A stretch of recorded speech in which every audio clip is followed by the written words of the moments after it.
The rain poured relentlessly over the city that day, blurring headlights and swallowing the hum of traffic in a curtain of gray. People rushed under umbrellas and bus shelters, their faces buried in phones, desperate to escape the downpour. But on the corner of Maple and 3rd, beneath a flickering streetlight, a man stood still. His clothes were soaked, his shoes filled with water, and his hands trembled from the cold. In his right hand, he held a paper bag. Inside it, one sandwich, split neatly in half. And though he was hungry, he smiled as he handed the other half to a small boy huddled beside him under a broken umbrella. If you believe that kindness still matters in this world, that one small act can change everything, then please take a second to like this video, leave a comment, share it with someone who needs hope today, and subscribe to Midnight Reports 1 for more true and heart-touching stories. His name was Ethan Cole, a single father, and once, life had been good to him. He used to work as a mechanic at a small auto shop in town, earning enough to keep a roof over his son's head. But after the shop closed without warning and his savings dried up, he found himself battling every day just to make it to the next. His wife, Mia, had passed away 2 years earlier from leukemia, and since then, Ethan's entire world revolved around his 7-year-old son, Noah, a bright, curious boy who loved drawing rockets and dreamed of becoming an astronaut. That morning had started like most others: empty stomachs, unpaid bills, and another round of job applications that would likely go unanswered. The tiny apartment they lived in had no heat, and the rain leaking through the ceiling had soaked their blankets the night before. Ethan had walked Noah to school in a thin jacket, shielding him from the rain as best he could, then spent hours roaming the city, searching for work. He stopped at every store, every diner, every garage he could find. But the same tired responses met him at each door: "We're not hiring right now," or worse, "You look like you've had a rough time, come back when you're more presentable." By noon, Ethan's wallet held only $4.25. He spent it at a small corner deli, buying a single ham sandwich, the cheapest thing on the menu. As he sat outside beneath a leaking awning, he thought about skipping lunch altogether. But his stomach growled painfully, and the thought of Noah coming home hungry made him tear the sandwich in half.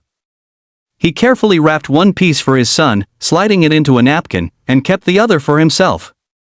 That's when a voice startled him, a soft, shivering sound coming from the alley beside him. A homeless boy, no older than 10, sat under a cardboard box, drenched to the bone. His eyes were hollow, his hands shaking as he clutched an old backpack that looked empty. Ethan hesitated for a moment. He barely had enough food for himself and Noah. But then he looked at the boy's face, at the same innocent hunger he saw in his own son every morning, and without another thought, he knelt down, handed him his half of the sandwich, and smiled. "Here, kid. You need it more than I do." The boy stared at him, wide-eyed, whispering a quiet thank you before devouring the food like it was the first meal he'd had in days. Ethan sat beside him, sharing his umbrella, watching the rain fall. He didn't know it then, but that small act of kindness, one sandwich, shared between strangers, was about to change his life forever. Across the street, sitting inside a sleek black car with tinted windows, Alexander Graves watched silently. To the world, he was a billionaire investor, the kind of man who owned buildings, companies, and even the block they stood on. But to himself, he was just a man haunted by guilt. His wife had died 3 years ago, and since then, he'd lost touch with compassion, drowning in money but starving for meaning. That morning, his driver had taken a wrong turn on their way to a meeting, and for the first time in a long while, Alexander had noticed the world beyond his glass tower, the broken sidewalks, the weary faces, the quiet suffering of people he'd long ignored. And then, through the blur of rain, he saw Ethan. Something about that moment stopped him cold. He saw a man who had nothing, yet still gave everything. Alexander ordered his driver to wait. He sat there, watching as Ethan helped the boy, as he smiled through his own exhaustion. It reminded him of a lesson his late wife used to repeat: the truest measure of a person isn't what they give when they have plenty, it's what they share when they have nothing. That night, Ethan returned home with soaked clothes and an empty stomach. He lied to Noah, saying he'd already eaten, and handed him the half sandwich wrapped in napkin. Noah beamed with joy and asked if they could save a bite for breakfast, so it lasts longer.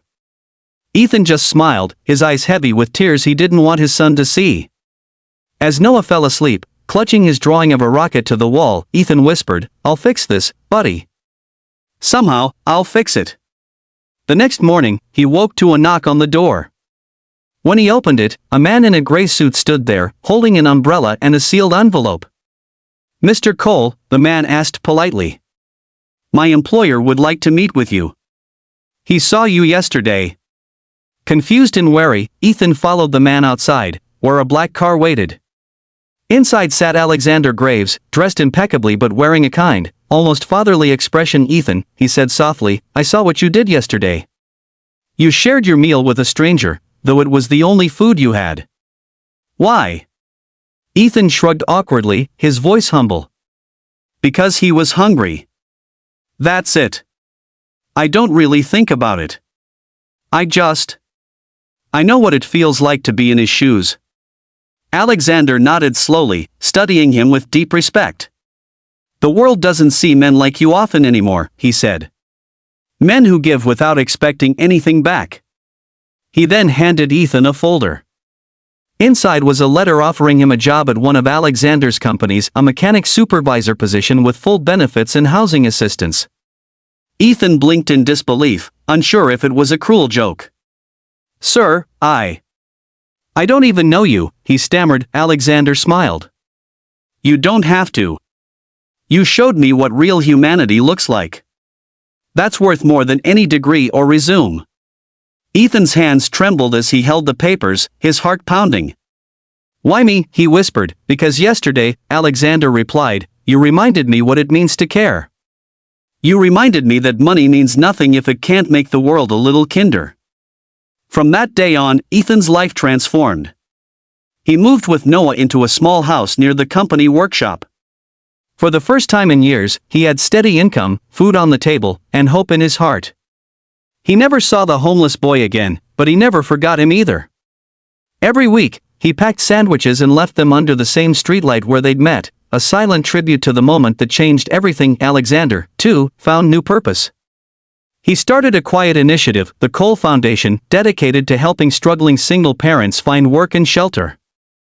He named it after Ethan, though Ethan never knew. Sometimes he'd drive by the workshop and watch Ethan laughing with his co-workers, his son running around the yard with other children. And every time, Alexander smiled, knowing that sometimes fate doesn't move in grand gestures, it whispers in small acts of kindness on rainy afternoons. Months later, on a bright spring day, Ethan was invited to an award ceremony at City Hall. He had no idea why, but when he arrived, he was stunned to see Alexander standing at the podium. Cameras flashed, reporters filled the room, and Ethan stood frozen as Alexander began to speak. Ladies and gentlemen, he said, his voice steady but full of emotion.